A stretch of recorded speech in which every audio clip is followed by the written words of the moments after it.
J'ai une super anecdote à vous raconter. L'autre jour, j'étais dans mon bureau. Je viens de faire un décrochage attentionnel. Mais je vous rassure, c'était pour une fois volontaire.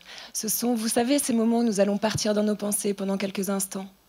Le problème, c'est que ces décrochages attentionnels n'en font qu'à leur tête, pouvant se produire n'importe où et n'importe quand.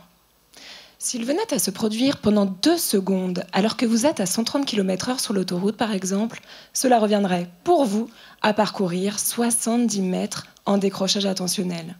Les conséquences peuvent donc être dramatiques.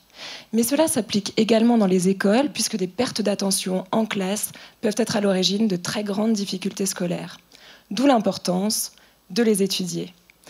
Eh bien, ma thèse en neurosciences consiste à comprendre pourquoi et comment ces décrochages attentionnels se produisent dans notre cerveau afin de pouvoir agir dessus, c'est-à-dire trouver des moyens qui nous permettent de lutter contre les effets néfastes qu'ils peuvent avoir dans notre vie. Alors pour cela, nous utilisons la technique la plus précise qui existe pour les étudier. Et cette technique, elle consiste, pour les chirurgiens, à placer de petites électrodes de la taille d'une aiguille en profondeur dans le cerveau de certains patients épileptiques. Ces patients étant bien évidemment implantés pour des raisons médicales. Et ces petites électrodes vont nous permettre d'enregistrer l'activité électrique de toutes petites zones du cerveau avec une précision spatiale aussi minuscule que celle d'un petit pois. Alors pour vous expliquer comment fonctionne notre cerveau lorsque l'on est attentif ou pas, je vous propose d'être un petit pois un court instant, c'est-à-dire d'être pour chacun d'entre vous une toute petite zone d'un même et unique cerveau. Donc lorsque l'on est attentif, concentré, certains petits pois, situés au niveau du cortex frontal, vont commencer à s'activer, à communiquer entre eux, afin de sélectionner et traiter les informations jugées pertinentes pour l'activité du moment.